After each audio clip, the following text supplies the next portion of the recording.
सरकारचं धोरण हे मराठीची गळचेपी करणार आहे. सत्याला स्मरून मी बोलतो. मी खरं बोलतो ते परखड नसतं, पण ते खरं हेच परखड आहे. माझी भूमिका पापी नाही. सरकार मुलं जन्माला घालत नाही. सत्ता ही मूलतःच करप्ट असते असा माझा सिद्धांत आहे. हे बेईमान सरकार त्यांना का जगवत नाही? त्याला 100 वर्ष पुढलं दिसलं पाहिजे, 500 वर्ष पुढलं दिसलं पाहिजे, तर तो शिवरायांचा महाराष्ट्र. अशा 12 कोटी लोकांचं हे प्रामाणिक मत आहे.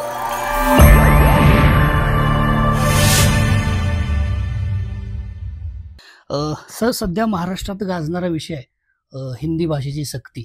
आता इतक्यात थोडासा विषय झाला की पाठीमागे घेतला चेअर वगैरे. तुम्ही त्याकडे कसं बघता? काय आकलन आहे तुमचं?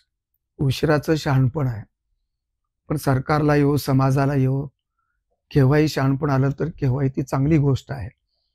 आणि म्हणून हिंदीची सक्ती सरकारनं मागे घेतली, याबद्दल सरकारचं अभिनंदन आणि आभार. त्या संदर्भात 2 मराठीचे कैवारी बंधू, ठाकरे बंधू एकत्र येऊन मनावत आहेत. ही मराठी अस्मिता आहे, मराठी भाषेच्या भवितव्याची चिंता आहे, काळजी आहे. आणि मराठी माणसाच्या काळजीपोटी केलेलं हे जल्लोष आहे किंवा त्याला सरकारनं राजकीय दृष्टीनं पाहणं हे गद्दारीचं लक्षण आहे असं मी मानतो. लोकशाहीमधलं सरकार लोकांच्या भावना जपणारं, त्यांची किंमत करणारं आणि लोकांच्या भविष्याचा विचार करणारं असलं पाहिजे. ते तसं असावं अशी माझी अपेक्षा आहे. तसं आहे की नाही याबद्दल लोकांची वेगवेगळी मतं आहेत. आणि म्हणून हिंदी भाषेला विरोध माझाही नाही, कोणाचाच नाही. आहे तो दक्षिणेतल्या लोकांचा आहे. पण हिंदी ही अत्यंत महत्त्वाची भाषा आहे.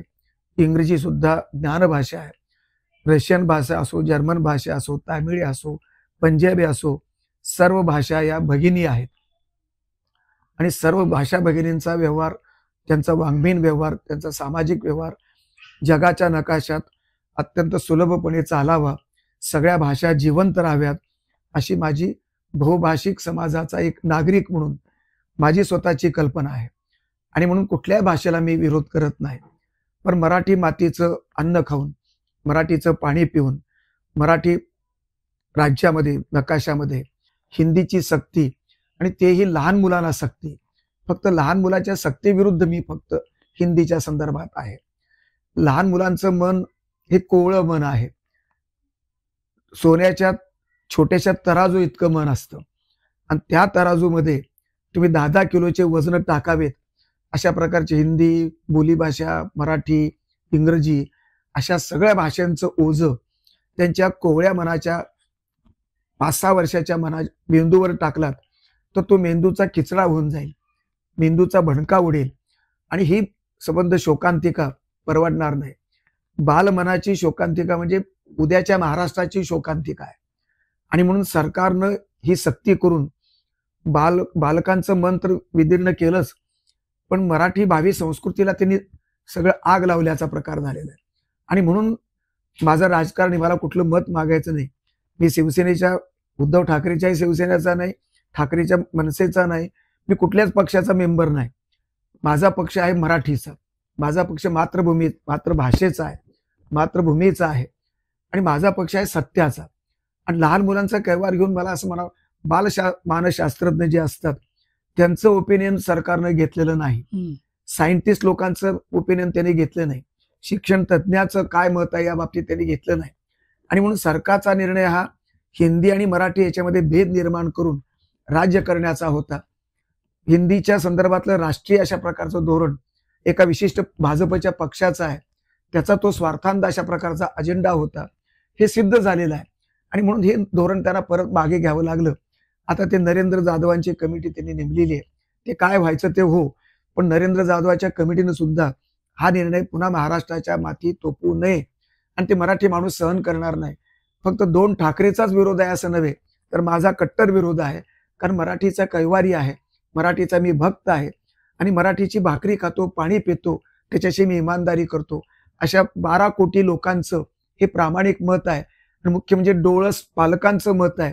ज्यांनी मुलं जन्माला घातली त्यांचं भविष्यवे अधोरेखित करण्याचं काम पालक करतात. सरकार मुलं जन्माला घालत नाही. म्हणून त्या मुलांचं भवितव्य, पहिलीच्या मुलाचं भवितव्य ठरवण्याचा अधिकार सरकारला नाही, पालकांना आहे. पण काही मोजके साहित्यिक म्हणा, विचारवंत म्हणा, त्यांनी आपलं मत व्यक्त केलेलं आहे माझ्या माहितीप्रमाणे. सुधीर रसाळासारखा एक जुन्या पिढीतला 90 वर्षाचा जवळजवळ असा समीक्षक माणूस, त्यांनी मला वाटतं विरोध केला. लक्ष्मीकांत देशमुखांनी विरोध केला. अशी काही माणसं आणि काही लेखक हे जरूर त्याला विरोधात उतरली होती. पण प्रत्येकाची शैली वेगळी आहे. प्रत्येकाची भाषा, कोणी सरकारला भिवून विरोध करतं, कोणी जनतेला भिवून विरोध करतं, कोणाची भाषा मवाळ आहे, कोणाची प्रकृती मवाळ आहे, कोणाची प्रवृत्ती मवाळ आहे. माझी प्रवृत्ती ही सत्यनिष्ठ आहे. माझी प्रवृत्ती, मी सत्याला स्मरून मी बोलतो. मी खरं बोलतो, ते परखड नसतं, पण ते खरं हेच परखड आहे असतं. आणि मग लोकांना परखड वाटतं, त्याला माझा इलाज नाही. पण सरकारला घाबरायची गरज काय? हे लोकांचं गरज नाही. सरकार असतं ना. सरकार आपलंच आहे. हा. आम्ही दिलेलं सरकार आहे. आम्ही बोकांडी बसवलेलं सरकार असतं. आणि सरकारला भिण्याचं कारण नाहीच आहे. कारण सरकार हे सत्ताधारी आहे. सत्ताधारी म्हणजे सरकार आहे. सत्ता ही बेसिकली करप्ट असते. बर. सत्ता ही मूलतःच करप्ट असते, असा माझा सिद्धांत आहे. आणि त्यामुळे सत्य करप्शन नसतं सत्यामध्ये. आणि म्हणून सत्याच्या स्मरून आपण निर्णय घेणं, विवेकानं बोलणं, विवेकानं लिहिणं आणि विवेकानं आपलं बोलणं मांडणं, आपलं म्हणणं मांडणं, हे कुणाही माणसासाठी, नागरिकासाठी, साहित्यिकासाठी आवश्यक आहे. ते पहिलं कर्तव्य आहे. आणि म्हणून नागरिकांनी निर्भय व्हावं. लोकशाहीत नागरिक निर्भय नसेल तर मग कोणत्या शाहीत निर्भय असेल? लोकशाही त्यासाठी तर आहे. पुरेपूर स्वातंत्र्याचा विवेकानं उपयोग करून घेणं आणि आपलं म्हणणं मांडणं, चर्चा करणं, संवाद करणं हे आवश्यक आहे. सरकार हे संवादासाठीच तयार नव्हतं. आणि म्हणून सरकारला या भाषेमध्ये बोलावं लागलं आणि त्याप्रमाणे सरकारने निर्णय परत घेतला. सर, एकंदरीत आता हे सगळा वाद सुरू आहे, त्याच्यावर विचारतो की मराठीचं भविष्य काय दिसतंय? तुम्ही अभ्यासक आहात, जाणता तुम्ही ती सगळी भाषा व्यवस्थित. मराठी भाषेचं भवितव्य अत्यंत उज्ज्वल आहे. पण मराठी शाळा बंद पडत आहेत. मराठी पेपर बंद पडत आहेत. मराठी प्रकाशन संस्था या दिवाळखोरीत निघालेल्या आहेत. कारण वाचन संस्कृती कमी झालेली आहे. सरकारचं धोरण हे मराठीची गळचेपी करणारं आहे. कारण अनेक शाळांना मराठी शिक्षक नाहीत. ग्रामीण भागामध्ये अनेक ठिकाणी शाळा आणि गावामध्ये शाळा नाहीत. एक गावाला एक तरी शाळा असला पाहिजे. माझ्या माहितीवरून 13,000 खेडेगावामध्ये अजूनही मराठी शाळा नाहीत. ज्या शाळा इंग्लिशच्या आहेत, आता इंग्लिशचं पीक आलेलं आहे, तो व्यवहाराचा भाग आहे. सगळे पालक इंग्रजीकडे वळलेत आणि म्हणून मुले शाळेत जात आहेत. इंग्रजी ही त्याला आता मराठीला जोडून त्यांनी ठेवलेली आहे. व्यवहाराची भाषा, नोकरीची भाषा, पोटाची भाषा, रोजगाराची भाषा म्हणून इंग्रजीला महत्व जरूर आहे. मी ती जरूर मानतो. पण मराठीचं महत्व कमी करून मला दुसऱ्या कुठल्याही भाषेचा झेंडा फडकवता येणार नाही. इंग्रजी आणि मराठीचं भांडण नाही. आणि म्हणून दोन्हीमध्ये सुसंवाद स्थापन करून भाषिक व्यवहार आपल्या सगळ्या राज्यांनी आणि राष्ट्रांनी तो सांभाळावा.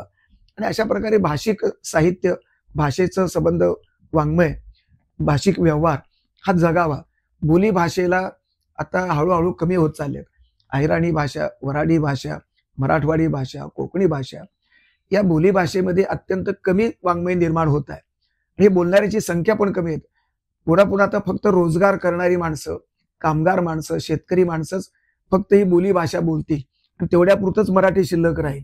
मध्यम वर्गापासून वरिष्ठ वर्गापर्यंत सगळे नागरिक, सगळे पालक, मुलं हे इंग्रजीच्या नादी लागले. इंग्रजी जर बोलणार असतील तर मग मराठीचं भवितव्य मराठीच्या प्रांतामध्ये हे वाईट होईल. आणि म्हणून मराठी भाषा ही समृद्ध असून चालणार नाही. केंद्र सरकारनं मराठीला, पालीला, अनेक भाषांना अभिजात भाषेचा दर्जा दिला. ते उपकार मी मानत नाही. कारण मराठीमध्ये तेवढी प्रगल्भता होती. प्राचीन मराठी इतकी, आगरकरांची मराठी, ज्ञानेश्वराची मराठी, तुकारामाची मराठी, तुमच्या रामदासाची मराठी, संतांची मराठी, आंबेडकरांची मराठी, रानड्यांची मराठी, गोखल्यांची मराठी, ही समृद्ध मराठी, मुकुंदराजाची मराठी, असे प्राचीन पासून आधुनिक काळापर्यंत मराठीमध्ये विपुल प्रमाणात वाङ्मय निर्मिती झालेला आहे. मराठीमध्ये ज्ञानेश्वर निर्माण झाला. त्या पसायदानाचं विश्व साहित्यामध्ये त्याचं रूपांतर करण्या इतपतीची लायकी आहे, पात्रता आहे. बाबासाहेब आंबेडकरांचा विचार, मराठीतला विचार विश्वात्मक होऊ शकतो. रानड्यांची भूमिका, आगरकरांचा बुद्धिप्रामाण्यवाद, विवेकवाद हा जागतिक विषय आहे. आणि म्हणून सर्व लेखकांची, प्रतिभावंतांची मराठी ही भिकारचोट मराठी नाही. आणि म्हणून केंद्र सरकारनं मराठीला जो अभिजात भाषेचा दर्जा दिला, ते उपकार केले नाहीत. त्यांनी दिलं, फार तंगून दिलं. मराठी माणसाला नाचवून दिलं. महाराष्ट्राच्या नकाशाला माकड नाचावं तसं नाचवलं गेलं आणि मग अनेक मागण्या केल्या, लाखो पत्र दिली गेली, अनेक भाषणं झाली, अनेक उपोषणं झाली आणि मग करोडी लोकांच्या जिव्हाळ्याचा प्रश्न म्हणून इलेक्शनच्या तोंडावरती केंद्र सरकारनं मराठीला हे अशा प्रकारचा अभिजात भाषेचा दर्जा दिलं. ते फार चांगलं केलं. तरी मी सरकारचे आभार मानतो, कारण लोकशाहीमधलं आमचं सरकार आहे, आम्ही लोकांनी निवडून दिलेलं सरकार आहे, माझं सरकार आहे, माझा पंतप्रधान आहे आणि म्हणून विवेकाच्या बळावरती मी पंतप्रधान मोदी यांचं विनम्रपणे मी जाहीरपणानं अभिनंदन करतो आणि आभारही मानतो की त्यांनी मराठीच्या पदरात एक झुकतं माप दिलं, एक योग्य दिलासा दिला, योग्य न्याय दिला आणि अभिजात भाषेचा दर्जा देऊन चालणार नाही. या पुढल्या अभिजात भाषेचं मराठीचं विद्यापीठ निर्माण झालेलं आहे. आता त्याला अधिक विकासाच्यासाठी त्यांनी मदत केली पाहिजे. मराठी माणूस आणि मराठीच्या शाळा बंद पडत आहेत, त्या चालू करण्यासाठी त्यांना प्रोत्साहन दिलं पाहिजे. प्रकाशन संस्थांना जीवित करण्यासाठी, जिवंत ठेवण्यासाठी त्यांना अनुदान दिलं पाहिजे. मराठी वृत्तपत्रांना जगवलं पाहिजे, मराठी माणसाला जगवलं पाहिजे. मराठी माणूस आदिवासी आहे, दलित आहे, कामगार आहे, तो शेतकरी आहे. हा माणूस मरतोय. 3 महिन्यात मला वाटतं 6-7 हजार आत्महत्या शेतकऱ्यांनी केल्यात. हा शेतकरी मराठीचं अन्न खातो, मराठी बोली भाषेतच बोलतो. या माणसाच्या सर्वांगीण विकासाची जबाबदारी, नैतिक जबाबदारी, कायदेशीर जबाबदारी ही लोकशाही सरकारची असते.